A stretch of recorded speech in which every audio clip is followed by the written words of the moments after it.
Ngiyalibingelela zihlobo ezithandekayo kuzindawana zonke esikizo, sibonga inkosi esinike ithuba elinye njalo ukuba sifunde elizwini layo. Ngalesi sikhathi siyakukhangela esihlokweni sifitshane sithi uNkulunkulu elothando, kungani sihlukuluzeka kangaka.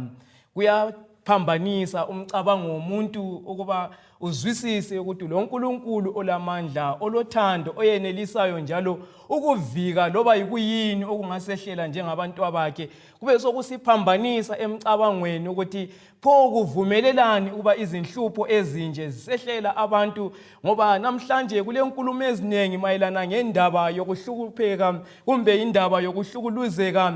Ufusukile ubaba ekuseni siya emsebenzini, valelise imuli, ethembisa abantwana ukuthi ngiyakuphenduka, nguye osikhangeleyo lapha ekhaya, umama kasebenzi, kungene umbiko ukuthi ubaba usechawe yimota, usefile. Izehlakalo ezibuhlungu ezinjalo emhlabeni onje olokuhlukuluzeka, abantu besifa begulelwa ngendlela engazwisisekiyo, sidlula phakathi kwezikhathi ezibuhlungu. Yebo, ama-natural disasters, inhlupho ezithinta wonke umuntu zikhona, zigcwele emhlabeni, kodwa kusihlukuluza kakhulu lapho esibuza khona ukuthi kade ngaphi uNkulunkulu. Kulapho kuthinta umuntu njenge-individual eyedwa. Uthi nxa uhamba usiya esibhedlela usiyabona umama ogulayo, izinto zingekho kuhle, ubona abantu bayajabula, bayadla, bayakholisa, konke kuhle kibo. Ungene emchoveni, nxa uhamba emchoveni kuchaywa iradio, baxoxa kumnandi.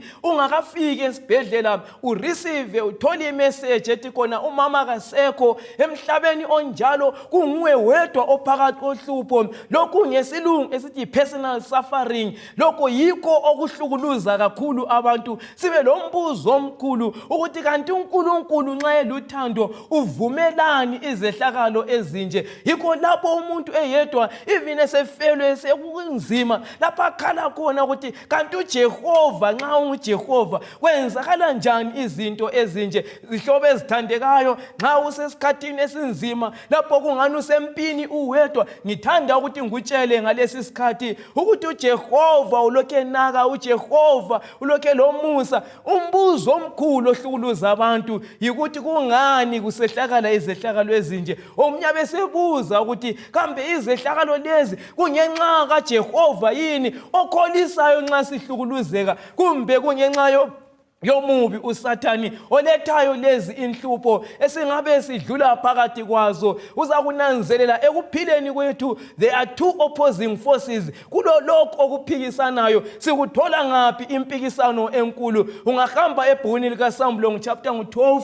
evesini lika7, iBhayibhili liyasitshela ukuthi kwaba khona ukulwa ezulwini. uMikhayeli lengilosi zakhe walwa, loDrago lengilosi zakhe balwa. Verse 8, indawo yakhe uDrago kayisafuma kananga ezulwini, wanqotshwa waphosa phansi emhlabeni lo uLucifer. Kusukisela leso sikhathi uLucifer esexotshiwe ezulwini watshintsha, wathatha ititle yokuba nguSathani, ukuhlukuluza abantwana bakaJehova. Uthi nxa esixotshiwe ezulwini wayekwazi ukuthi uLucifer ukuthi kukhona ensimini yase-Eden lapho kulo Adam lo Eva khona, angahamba ayehlasela. Phela uLucifer lo ngalesi sikhathi uzakhumbula mhlobo othandekayo ukuthi vele kazangadalwa eyisidalwa esibi uSathani, kodwa esikutholayo yikuthi iBhayibhili ithi lona ku-Ezekiel 28 verse 15, wawuphelele endleleni zakho kusukisela esukwini lapho owadalwa khona kwaze kwafika isikhathi lapho inkohlakaliso eyafumanwa kuwe. U-Isaiah 14 evesini lika12 abesesithi wawanjani ezulwini oLucifer, ndodana yokusa, uwe kanjani, waphoselwa kanjani emhlabeni? Kungezinye indlela zihlobo ezithandekayo esikuvezelwa liBhayibhili. uSathani engakahlubuki ube phambi kwesihlalo sikaJehova kwaze kwafumaniswa ububi kuye, wasevukela umbuso kaNkulunkulu, wasexotshwa. Nxa esexotshiwe wahamba etargeta uplanet Earth. Planet Earth became the center stage lapho impi enkulu eqale ezulwini eyabuye yazoqhubeka khona emhlabeni. uLucifer nxa esexotshiwe wahamba ensimini yase-Eden, uthola u-Adam lo-Eva, abesehamba ku-Eva, uthi nxa efika ku-Eva, abesemtshela u-Eva ukuthi hayi wena Eva, nxa ungadla isihlahla lesi uThixo asifake ensimini lesi uzahlakanipha ufanane njengoThixo. uGenesis 3 verse 16 iBhayibhili beselisithi lona, ngakho-ke owesifazana wasebona isihlahla ukuthi sihle njalo silungele ukudliwa lokwenza umuntu ahlakaniphe, wasethatha isithelo wadla, wanika lomyeni wakhe laye wadla. Ngemva kokudla isihlahla sokwazi okuhle lokubi, isono sangena emhlabeni, ngoba uThixo wayekhulumile ukuthi isihlahla sokwazi okuhle lokubi lingasithinti, ngoba mzwana lasithintayo lizakufa impela. Umuntu wekela ukulalela uThixo, waselalela uSathane. Ngemva kokulalela ukaSathane, izinto zatshintsha emhlabeni. uJohn 8 verse 44 abesekhuluma uJesu ukuthi lifuze uyihlo uSathane owaqamba amanga kusukela ekudatshulweni komhlaba. Ngezinye indlela zihlobo ezithandekayo, uSathane nxa ebarobha uAdam lo-Eva, sithola isono singena. Nxa isono sesingenile, lapho babengama-masters khona, baba yizigqili uAdam lo-Eva, bathathelwa nguSathane i-birthright kaplanet Earth. Ngemva kwalokho kwangena imikhuhlane, kwangena izimfa, kwangena ama-accident, kwangena ama-natural disasters, kwangena into eziningi. Kungesikhatshana uAdam elamadodana kamabili, uyafika umbiko ukuthi uCain usegongode umfowabo. Kwenziwa yikuyini? Isono esesingenile emhlabeni. Umbuzo ube ususithi pho-ke kuhlukuluzeni okungaka, yebo sesibonile ukuthi isono singene njani, kodwa umbuzo omkhulu yikuthi what is the solution? Yikuyini siphephelo? Impendulo ingaphi? iBhayibhili kuGenesis 3 verse 15 libe selisithi lona, ngizakufaka inzondano phakathi kowesifazana lawe phakathi kwakho lowesifazana, inzalo wesifazana iyakucobodisa ikhanda, wena uyakuyitshaya isithende. uJehova wanika isithembiso sokuzalwa kukaKristu Jesu ukuba kusiba nguye ozoqeda amandla kaSathane, ozokhulula abantu ekuhlukuluzeni abangene kikho, ngoba ukuhlukuluzeka konke kusuyisela kuphela ekulaleleni uSathane. Isono singene emhlabeni lapho uSathane sengumaster, esengumthungameli kuplanet Earth. Kwangena izinto eziningi ezihlukuluzayo, ububi bonke sibubonayo kungenxa kaSathane. Kodwa uSathane into ayijongileyo yikuthi nxa izinto zisiza abesesenza ungani uJehova nguye lomlando, kukanti uyena uSathane nguye olethe lezi zinto kithi. Zihlobo ezithandekayo, nxa sesifelwe, nxa sesigula, izinto zingahambi, kulule ebantwini ukumsola uJehova, kulule ebantwini ukuthi simsole, sithi kanti uJehova wayevumele kwabakanje kube kwangani nguye olecala, kukanti kunguSathane. Makabongwe uThixo, ngoba nxa isono sesingenile wasinika isithembiso sendodana ukuba izeza izozalwa. Hamba lami kumaHebheru 2 verse 9 siya ku-10. Angisoze ngifunde yonke, kodwa esivezela khona ithi uJesu lo esimbonayo weza wahlukuluzeka waze waya ekufeni,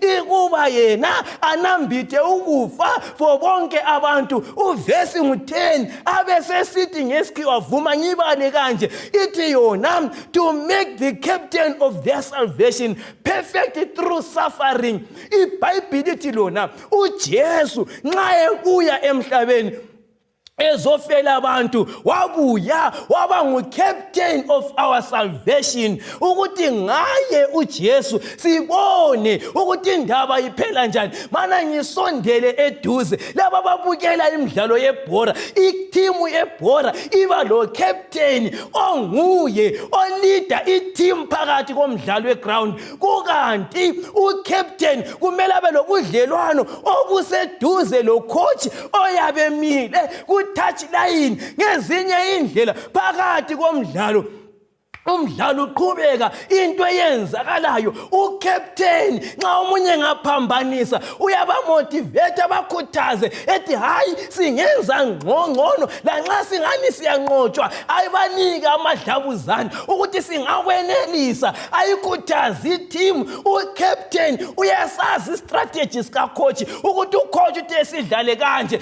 uyabekhatshana ucoach emzileni ngale ucaptain lama players eduze uyabewa instructor abanye ebanika lokhu lalokhu uKristu Jesu became the captain of our salvation weza uJesu wahamba lo umdlalo wakunambitha wayengabukelanga wahlukuluzeka wathwala nzima uyakwazi ukulamba uJesu uyakwazi ukufela uJesu uyakwazi ukuhlukuluzeka uyakwazi ukudangala uyakwazi ukuswela accommodation uyakwazi uJesu izinhlupho esidlula phakathi kwazo wazinambitha akaqinanga khona lapho wathatha ihlazo esiya esiphambanweni wafika esiphambanweni yikho lapha nqoba khona uHebrew 2 evesini lika14 ibe isisithi he became like us that through death he might destroy him that the power of death that is the devil iBhayibheli elikutshoyo waba njengathi uJesu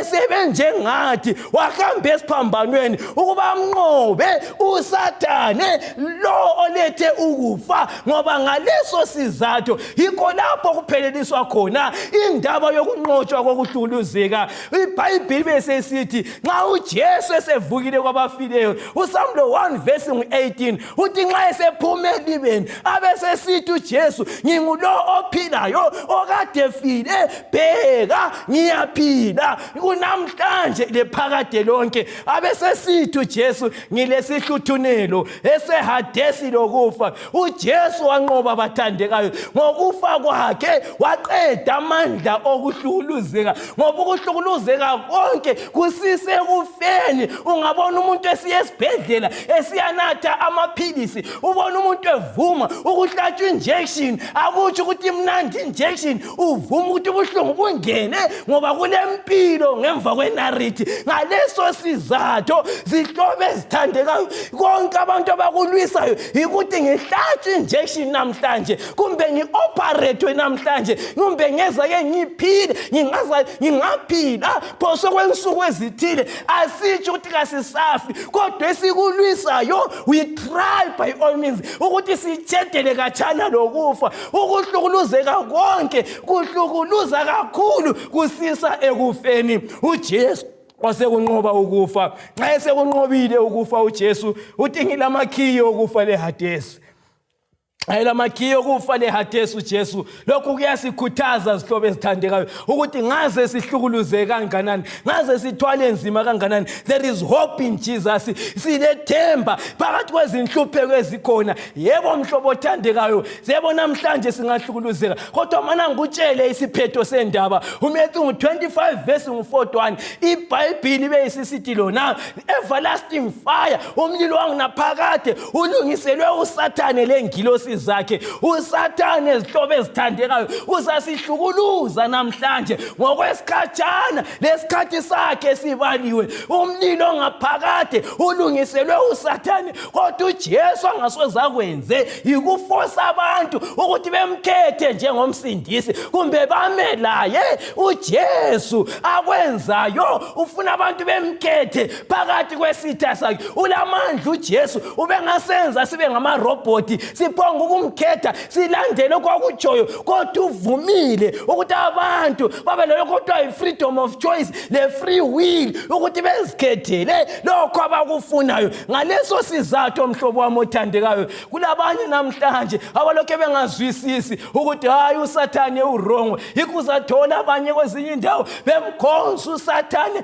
begiya ngemsebenzi yakhe lanxa uJesu ekwenze konke ukuthi usindiso lube segcekeni kulabanye abanye abalokhe bemile uSathane. Zwana mhlobo othandekayo, iBhayibheli bese isithi lona kuSamlo 20 evesini lika10, the devil that deceived them was cast into the lake of fire. iBhayibheli ithi lona uSathane wabahlukuluzayo owabayengayo, uSathane wayebe ngumkhohlisi, waphoselwa echibini lomlilo. Insuku zikaSathane zibaliwe, zimfitshane ezihlobo ezithandekayo.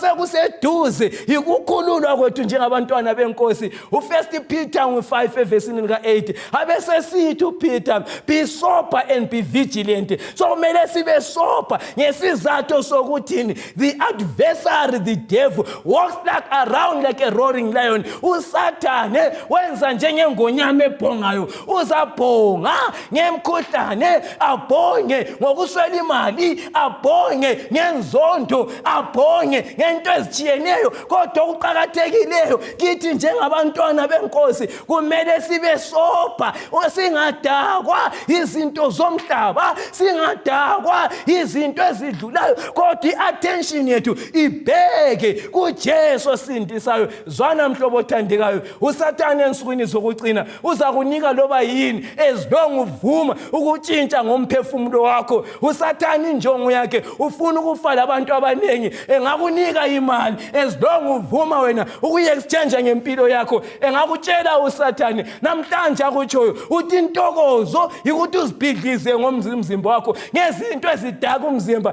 Uthi nxa sithokoza kumele sihambe endaweni ezithile, othi nxa usukhangela uthole kubulala umzimba. Zwana mhlobo othandekayo, namhlanje abanye bathi bayathokoza kodwa phakathi kwentokozo yabo kugcwele usizi. iBhayibheli bese isithi lona kuEfesu 6 evesini lika11, put on the whole armor of God. Kasigqoke isivikelo esivela kuNkulunkulu ngesizathu sokuthini siphakathi kwempi. We are not wrestling against the flesh and blood, kodwa sila thina lamandla obunyama, lamandla okubusa kwaphezulu ezintweni ezimbi. uSathane ongumbusi omhlabeni eletha izinto ezingayisizo. Thina njengabantwana benkosi asikuzwisiseni isitha sethu nguSathane, asozihlobo zethu. Yebo, ungabona isihlobo sakho, sibuye isihlobo sakho sikuphambanise. Kungaba ngumuntu emsebenzini, kube ngumakhelwane, loba ngubani ongakuhlukuluza, ebuye uzwisisa mhlobo othandekayo ukuthi isitha sakho somkakho, isitha sakho somntanakho, isitha sakho somnye umuntu, isitha sethu sonke njengabantwana benkosi kunguSathane. uSathane azakwenza, uzakubuya abhode abesesebenzisa abantu. Yikho ngalelana langa uJesu abesesithi kuPeter, get behind me Satan, suka ngemva kwami Satan. Ngesizathu sokuthini uPeter wayesevumile ukusetshenziswa nguSathane. So izihlobo zethu labathandwa bethu kwesinye isikhathi bazasetshenziswa nguSathane. Okudingakalayo kithi yikuzwisisa ukuthi silokunqoba ngoJesu. Mana nthinta into ezinhlutshwana mayelana ngokuhlukuluzeka. Zwana mhlobo othandekayo, ivangeli leqiniso lithi lona lanxa singamaKristu siyadlula ekuhlukuluzekeni. Akutsho ukuthi ungaba ngumKristu inhlupho kazisabuyi. Christianity kumbe ukukholwa kakumejwa ngenhlupho, kodwa ukukholwa kumejwa ngobudlelwano omuntu loThixo. So ukuthi uyahlukuluzeka kakutsho ukuthi awusemngemKristu, ngoba uJobe indoda yayiphelele phambi kaJehova isenza kahle, kodwa uJobe wadlula esikhathini esibunzima. Mhlobo othandekayo, uJohane uMbhaphathizi uthi nxa esechumayele phambi kaJesu bayamthatha nguHerodi amfake ejele. uJohane bese ngasazwisisi ukuthi kambe uJesu ulokhe enaka yini. Athuma abafundi bakhe, hambani liyebuza ukuthi unguye yini kumbe silinde omunye. Engikuzwisisayo uJohane mhlawumbe engqondweni yakhe wayeselombuzo ukuthi kambe uJesu uyanaka. Inhliziyo ijabule icula, ithwala nzima, iletha usizi, kwenza indlela ekhathazayo. Impendulo sihlobo esithandekayo engingayitsho kusho ukuthi uJehova uyanaka. uJesu kamchiyanga uJohane, wanika impendulo wathi buyelanini izinceku zakhe liyemtshela ukuthi iziphofu ziyabona, izigoga ziyachwaphuluka, abafileyo bavuswa kwabafileyo. uJohane wakuzwisisa ukuthi nguye uMesiya, kaphuma ngejele bathandekayo, waqunywa ikhanda wafa. Akutsho ukuthi wayengasimKristu. uJesu nxa ekhuluma ngoJohane ethi akula mprofeti omkhulu ukudlula uJohane, kukho konke okwadatshulwa kwadlula emhlabeni. Ngezinye indlela zihlobo ezithandekayo, umprofeti omkhulu uJesu amtshoyo wadlula ekufeni. Ungananzela mhlobo wami othandekayo, okunye kumele sikuzwisise phakathi kwezinhlupho, our God is able. uNkulunkulu wethu uyenelisa uJehova. Nxa sekunzima, oShadrach loMeshach lo-Abednego sebephosele esithandweni somlilo, yabonakala indoda yesine